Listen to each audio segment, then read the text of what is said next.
Well, it's a pleasure to be presenting today in the Faraday Theatre of the Royal Institution. It's always a lovely pleasure. Just to start with, I thought I might get you guys to all stand up because I have some questions for you. So can everyone please, I know this is quite difficult for some of you with leg room, but can you all stand up? Thank you. Can you sit down if you've, okay, remain standing if you've heard of a particle accelerator before. Remain standing if you've heard of a particle accelerator before. Good, okay.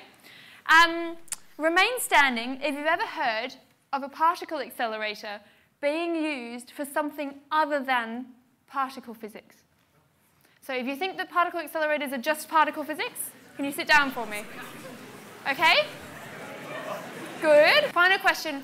Remain standing if you think that you can explain, even just vaguely or briefly, how a particle accelerator works. Can you remain standing if you think, I'm not going to make you, promise. Oh, a couple. Okay, thank you. You can all sit down again, thank you. So let's start then, because a lot of you weren't able to say what it was or what they're used for. With this question, what is a particle accelerator? Well, most of you have heard of them, and probably for most of you, the one that springs to mind is this image here. Can anyone put their hand up and tell me what the name of this machine is, if you recognise it? Just shout it out up here. Large Hadron Collider. Thank you very much. This is the Large Hadron Collider. It's the world's biggest particle accelerator. It's 27 kilometres in circumference. It's buried about 100 metres underground near the border between France and Switzerland, near Geneva. And we'll hear a little bit more about that. But that's only one particle accelerator. There are actually over 26,000 of them in the world. Hopefully later on we'll find out a little bit more of where they're used. But to start with, let's quickly go through. I won't make those people who are left standing do this for me. I'll tell you very briefly how they work. So we need a few ingredients. And the first thing we need is some particles. And by that I mean subatomic particles, or even atoms themselves perhaps. So here's a little quiz for you. 4 different types of particles: electrons, neutrons, protons, and gold atoms.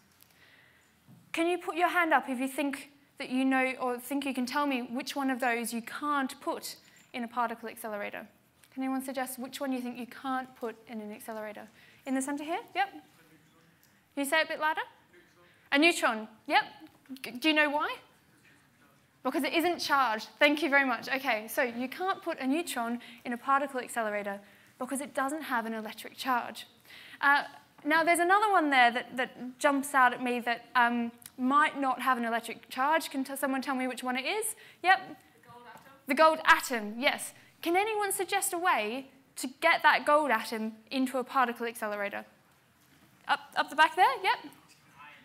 You can ionize it. Thank you. Okay. So to ionize a gold atom, you can rip the electrons off or add more electrons on, or whichever way around you want to do it, give it an electric charge, and then we can put it in a particle accelerator.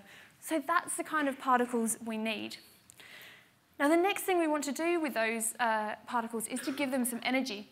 That's the basics of how an accelerator works. You just take these particles, you give them some energy, and you do something with it. So I've got a machine here called a Van de Graaff generator, which does that on a slightly bigger scale. And building up charge, actually building up voltage, is the key to getting particles, to giving particles energy in a particle accelerator.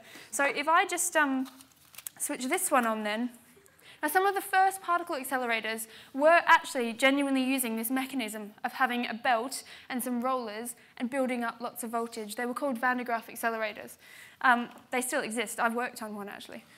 So this isn't actually that far-fetched. But if you pretend that these are some particles which are charged, so if they're the same charge, they get repelled, and there's a force there, they're pushed away, and they gain some energy, which in that case just push them up in the air. But in the case of an accelerator, we'll get our particles up, going faster and faster and faster towards the speed of light. And to make that a little bit more realistic, I have a demonstration here, which is the simplest particle accelerator I could make, which is in a giant salad bowl. Can I have the visualizer on? Someone up there? Let me just put that under here. There we are. So you can see in that bowl that there are some metal strips, and they cross over in the centre. And the 4 in the centre that cross over are going to be connected to the high voltage part of the Van de Graaff generator. Now, the other 4 strips, those ones like that one, are connected to ground or 0 volts. So I'm just going to connect that up. Okay, so in this case, my ball is actually going to be the particle. It's covered in a conducting paint, so again, it will be charged in the accelerator. And, well, I'll pop it in there and see what happens. So if I just switch this on, hopefully we'll be able to see up on the screen there. There we go. Okay, so what's happening here is that when it goes over the charge strip, it picks up the same charge, and it gets repelled, just like the metal cups were repelled, and it gets pushed along. Then it hits the grounded strip, and it dumps all of that charge, but it keeps its momentum, it keeps rolling around. So then it's able to approach the next charge strip without getting decelerated or slowed down. So every time it goes over one of those 4 that crosses in the middle, it gets a kick, or it gets accelerated, and it gains energy again and again, and at the moment, it's actually circulating in the bowl just outside of your field of view there. And it's limited in how far it can go up this bowl by friction and by gravity in this case. Slow it down again. Get it back in view a little bit. So this is a pretty simple particle accelerator, and I think you'll recognise that it's not really how a proper one works. There's a few reasons it's not how a proper one works. The first one is that in this demonstration, the ball has to change charge. And fundamental particles don't change charge. So while in this case my voltage is constant and my particle changes charge, in a real accelerator, we have a constant charge particle, and that means that we have to change the voltage really, really quickly in time with the particles coming around to get them to accelerate. So I'm going to switch that one off. Ground everything. Right, so that's approximately how we're going to give some particles some energy. The next ingredient is how to control them, and for that we use magnets. Hopefully, some of you will know that if you put a current or a beam of charged particles through a magnet, it will actually bend around a corner. So that's how we achieve control. And then there's no point getting these particles up to a huge energy if you're not going to do something with them. So I'll call that collision. And there's no point doing all that great science unless you can see what you're doing. So the final ingredient that I put in the list of things we need for an accelerator is a detector, which in this case was our eye, but in other cases they can get a little bit more complicated. And this is an example of an image from one of the Large Hadron Collider detectors of 2 beams of protons smashing into each other and creating loads and loads of different particles, which you can then see in the detector. That's actually a simulated one, not a real one, but they'll look pretty much identical. But this talk isn't about accelerators. We now know how they work. The talk is about 5 things you should never do with a particle accelerator. So I'm sure when you heard the title of that, you thought, oh, you probably shouldn't do this. So can someone give me an example of something they think you probably shouldn't do with a particle accelerator? What do you think? There's lots of things. They are mostly silly, so please do say them. Anyone? Up there? Put a live animal. You're onto something there, because you know what? That's number 1. I did not plant that, I promise. Right, so the first one, do not try to accelerate a pet. I don't know why as humans we automatically think, I've got this crazy machine, I'm going to put a bunny in it. Anyway, so can anyone think, mostly through this talk we're going to have some crazy ideas, but I want you to try and use your brain, use what you know of physics to think, why couldn't you do that? Anyone? Why couldn't you put your pet in a particle accelerator? Up here? Yeah? It's not magnetic, and it's also not charged. Right? It doesn't have an electric charge. Okay, so we could strap 2 of these to the bunny and charge him up, and then he'd be charged. But he's slightly too big. And the other thing that might happen is he's going to be affected by the vacuum in the pipe of the machine. At least I suspect he would. So unfortunately, well, we had this little marshmallow man who was kind of already carked it over here. But I'm going to demonstrate to you what might happen. Can we get the visualizer back up, please? What might happen? So this is what he looked like, a marshmallow man, when we made him before. But what I'm going to do is suck out all of the air out of this container and see what happens to Marshmallow Man, or indeed what might happen to our pet bunny rabbit in a particle accelerator. Oops. So you might know that as you suck out all the air, oh my gosh, it's huge! That's amazing! Sorry, we haven't tested this. I didn't realise it was going to be this good. Oh, okay, and he's gone past. Okay, so what was happening there is, I'm just going to switch it off while he looks a bit sad. What happened there was, as you suck the air out, the volume of the marshmallow grows.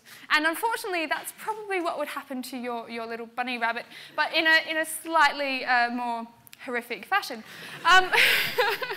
Now, in this case, a marshmallow is stretchy, so he grew to a pretty good size there, actually. And then once it went past the point of the marshmallow being elastic, that's when he kind of died and shriveled back down again. Is it possible to slowly let the air back in and just... To what, sorry? To let the air back in? Yeah. Yeah? Thank you. Can you give Andy a big round of applause for helping me with that demo? Thank you. Okay, so that's one reason why you probably shouldn't accelerate your pet. So my number two thing you shouldn't do with a particle accelerator is you probably shouldn't put your head in the beam of a particle accelerator. And on this one, I want to have a little bit of a vote with you guys. So what might kill you first? Would your head freeze because of the cryogenics? So it's at minus 271 degrees in some accelerators, not all of them, but take the Large Hadron Collider, for example. There, the magnets are pretty cold. Or would the heat from the beam make your head explode? Or would your head explode from the ultra-high vacuum?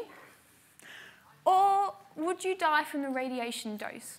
So I'm going to say 1, 2, 3, 4, and I want a show of hands for which one you think would get you first. So 1, who goes for 1?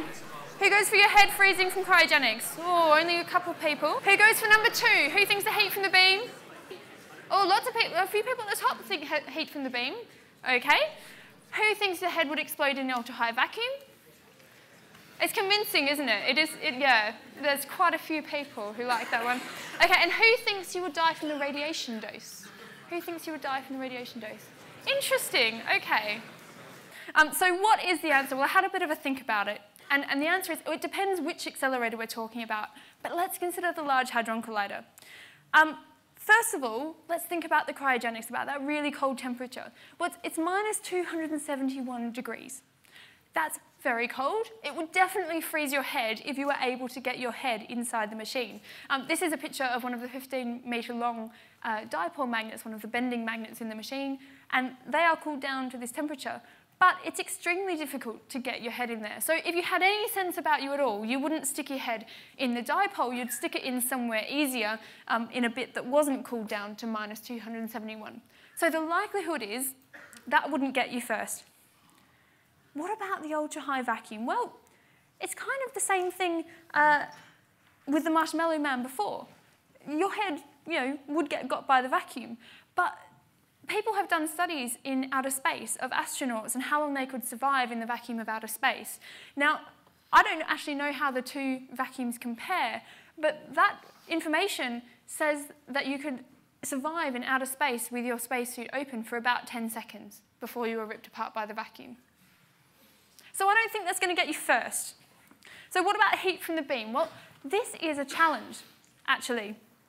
Heat from the beam is an interesting one because it's actually incredibly difficult to stop the beam. And if you put your head in the way of the Large Hadron Collider beam, unlike what some of these people in the video thought, it would actually go straight through and out the other side. In fact, it has enough energy to go through your head and out the other side about 100,000 times before it loses all its energy. And that's actually one of the issues they had to deal with when designing the machine, is how do you stop the beam? You know, and we want to stop it occasionally, intentionally, because we're done with that particular fill of the beam, or because we think there might be a problem somewhere, so we want to get the beam out and dump it.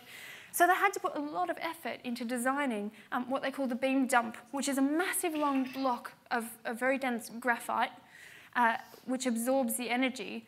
But even then, there's so much energy that they can't just dump it directly on it, or the thermal shock would make the thing explode. So they actually have to paint the beam in sort of a swirly pattern in order to spread out the load of the heat from the beam on this huge graphite block. If you just put this beam onto a massive block of copper, you could actually melt 600 tons of copper from solid to liquid just using the Large Hadron Collider beam. So it's interesting, even though it seems like a stupid question to say what would happen if you stuck your head in it, it does actually present some interesting real problems in engineering in actually designing these machines. Radiation effects. Quite a few of you were keen on this one.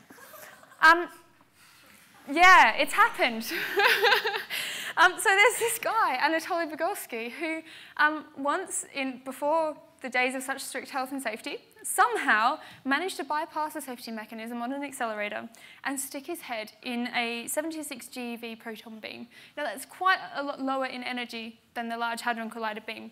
But the amazing thing is that he just saw a really bright flash and he didn't feel any pain at all, which is interesting.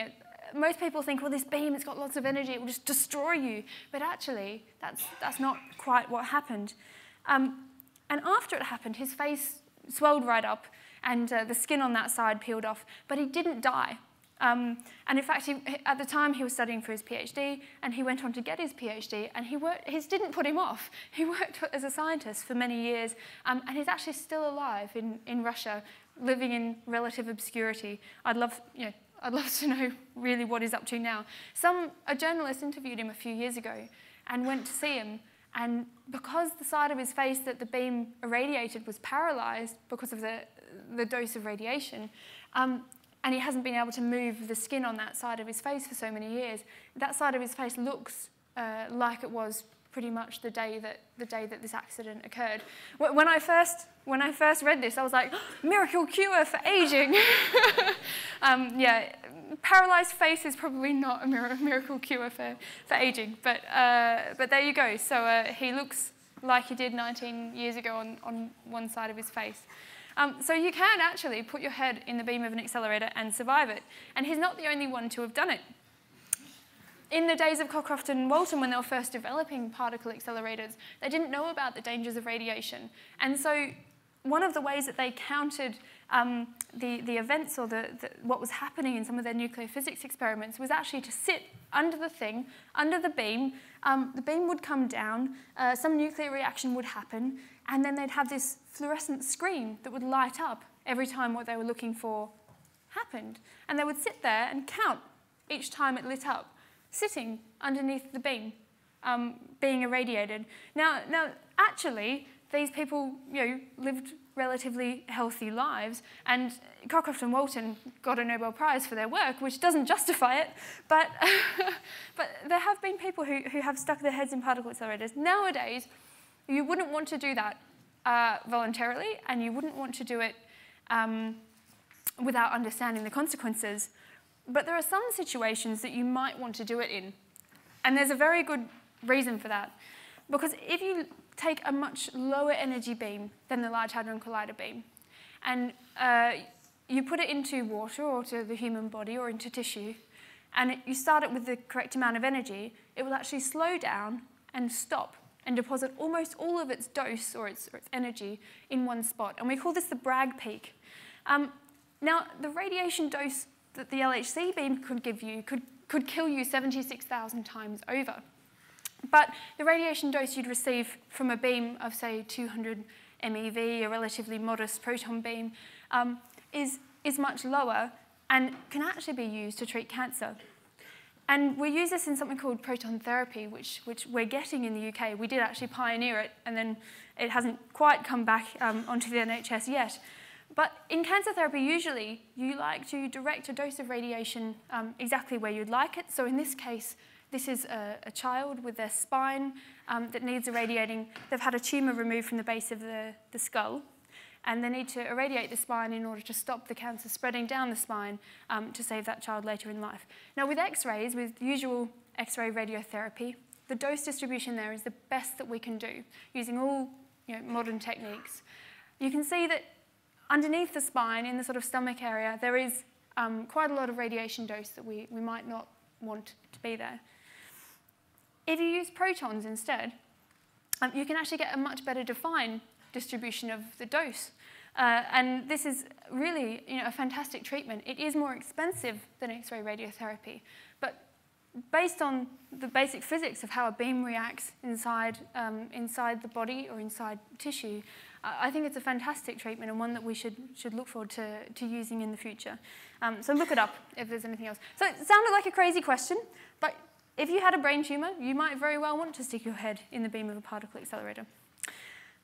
Moving on, number 3.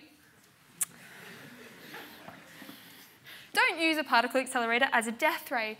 Now, when I was putting together this lecture, I asked the question to my colleagues, my very esteemed colleagues, has anyone ever tried to develop an accelerator as a weapon? And they said, oh, mumble, mumble, Cold War, space, Star Wars, something or other. No, that was their conclusion. They were wrong. People in the US did think about building a particle accelerator, called a neutral beam accelerator, that they would launch into space. That's the first bit, which is a bit wacky. And then they would use it to shoot down satellites and shoot down missiles and destroy anything that they didn't like because they were going to have this super powerful beam in space. Well, they quickly realized that this was crazy and that they were never going to be able to actually make a weapon out of one of these machines, mostly for the reasons that I explained before. Even if you had the Large Hadron Collider in space, I have no idea how you get it up there, but even if you did, it would actually be difficult to do damage with it, mostly because the beam would just go through things and out the other side. But they did, in fact, one of the interesting things I discovered, they did put a particle accelerator in space, which I think is fantastic. They developed this machine, which was only about this big, and they used ultra lightweight materials, and it only weighed about 50 kilograms. So compare that with a 27-kilometre long ring. 50 kilograms. It was only low energy, but they just built it. They sent it up in a rocket, and they actually tested it in space, and then they brought it back down to Earth, and they tested it again on the Earth, and it still worked, which I think is an incredible feat of engineering.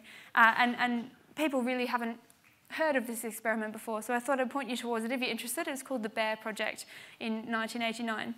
And I have a contact who worked on it if you really want to find out more. So we can't use them as a weapon. Oh yeah, sorry, no deployed weapon has ever used this technology. Okay, what could you do though if you took particle accelerators and you made them really powerful? And this is something that I work on, is taking proton accelerators of relatively low energy, but putting more and more particles in and getting a really high beam power. And one of the reasons we want to do this is because we want to drive something called an accelerator-driven subcritical reactor. This is where you take a nuclear reactor, a fission reactor. In the core, instead of having uranium, it has an element called thorium, which is actually much more abundant, and you don't have to refine it. You can use all of it. Hook up to the reactor a particle accelerator, a very high-power proton accelerator. So the protons come in, and they smash into a heavy metal target and create neutrons. And it's those neutrons, then, that drive the reaction in the reactor. So without the accelerator there, the reactor is subcritical. It doesn't produce energy. It doesn't sustain a chain reaction. But once you add in the accelerator, you can continue to drive the reaction and generate energy. And in fact, you could transmute existing nuclear waste into something much shorter lived and much safer. So there's some really interesting applications of accelerators way outside of the realm of particle physics that we're starting to get a handle on. The only problem is the accelerator for this is about 10 times more powerful. The requirement is about 10 times more powerful than the ones that we can currently make. So there's lots of challenges for people like me who design accelerators to try and come up with ways of making them more and more powerful for very good reason. So we can't use it as a weapon of mass destruction. This was another one that someone told me that the thing they shouldn't do with a particle accelerator is you shouldn't eat it, which is true. At a basic level, you shouldn't physically eat the particle accelerator. That's probably a bad idea. There's this guy called Monsieur Monchou, who was a Frenchman, who, according to Wikipedia, ate all of these crazy things. Even he, though, wouldn't eat a particle accelerator because parts of the machine become radioactive. And while he seems to be fairly stupid, given the things he ate, even he wouldn't go that far. Now, I just want to give you a very quick... there's an aeroplane there and 400 meters of chain. So let me just give you a very quick reminder of radiation. So what is radiation? It's energy in the form of moving particles or waves emitted by an atom or another body as it changes from one energy state to another. That's the official definition. And you can have two sort of main types of radiation, which are ionizing or non-ionizing. Now, ionizing radiation is the stuff that does us damage. And there's three sort of types which you're probably familiar with, called alpha, beta, and gamma radiation. Just to remind you of alpha radiation won't go through your hand, beta radiation will go through a piece of aluminium, and gamma radiation is penetrating and won't go through a big piece of lead. So there you go, you've been reminded of what radiation is. So can you put your hand up for me if you think that radiation is scary? I'm going to put my hand up. If it's a thing to be afraid of. Less people than I thought. Okay. Not so scared of radiation. Okay. Can I have a volunteer, please? One of those people who said they were afraid of radiation. Could you come down for me? Do you want to come down? And could I have another volunteer who's not afraid of radiation, please? Yep. Do you want to come down? Thank you. So if you would like to stand on this side, and you can hold this thing with the radioactive symbol on it. There you are. Don't lick it. You can hold some bananas, okay? Can you stand to the right over there? Thank you. Okay. Is the thing that you're holding radioactive? What do you think? Yeah, it probably is. Yeah, it probably is. Radioactive bananas. I'm guessing it is. You're guessing it is? Since it has a radiation, yeah, that one's pretty easy. Okay, so the interesting thing about radiation is it is naturally present in most of the things around us, and this is why he's now slightly afraid of the bananas over there. How many bananas do you think you'd have to eat to get a dose of radiation that would make you sick, even? You'd probably get sick after about 50. Well, just from eating them, you get sick after eating about 50. Yeah. Okay, but they are actually radioactive. You might not have known. Yeah, it's potassium in the bananas. It contains potassium. A very small percentage of potassium is naturally radioactive. But you'd actually have to eat 5 million bananas in one sitting to get sick. So as you said, you'd probably get sick from eating about 50 of them just physically from eating them before the bananas posed any threat to your health. That thing that you're holding there is radioactive. They're called thoriated rods, and they're used in welding. You can actually just buy them. This thing I'm holding here is called a Geiger counter, and it will tell us whether or not these things are radioactive. So just to show you, can you hear that? Mm-hmm. Yeah. Okay. So there is something coming off there. Just to demonstrate that the bananas are really only very mildly radioactive. We can't pick them up with a Geiger counter. It really is very mild. So when we're thinking about radiation and radioactivity, it is worth keeping in mind that just the fact that something is radioactive does not mean it's harmful to us at all. Can you put those down? And can you thank my two volunteers? Thank you very much. This is a naturally radioactive food. And you know, there are foods which are naturally radioactive. But most of us would like to think we've never eaten food that's actually been in a particle accelerator, right? That sounds a bit crazy. So surely we don't eat anything that's been in a particle accelerator. Well, in the UK, we don't eat many things that have been in a particle accelerator, but things like herbs and spices and some other things occasionally go through a process called cold pasteurization or electronic pasteurization, which uses electrons from a particle accelerator to treat the food. Now, it is legal, not illegal, in the UK and in the EU, and it's fully authorised. And there's a number of foods that you can find which have been irradiated or could have been irradiated, and that goes all the way through from bananas. So sometimes they're treated with this process to slow down the ripening process, so that they can, stay greener for longer, so they have a longer shelf life. And as you increase the amount of radiation that these things are treated with, you go from some grains, seafood, to kill bacteria. Herbs and spices are a more common one, and then even sometimes higher doses on things like poultry to kill salmonella. Now, I tried to go in the supermarket and find things which said that they'd been irradiated, because according to EU law, it has to be labelled on the packaging to say that it's been irradiated. And I couldn't find anything that had been irradiated in a UK supermarket. So I think in the UK, we don't get much of this.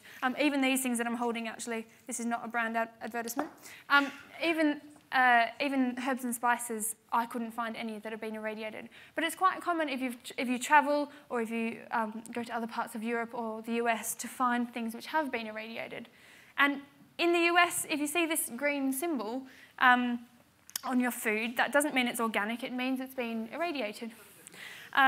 Which is a little bit misleading if you ask me, but never mind.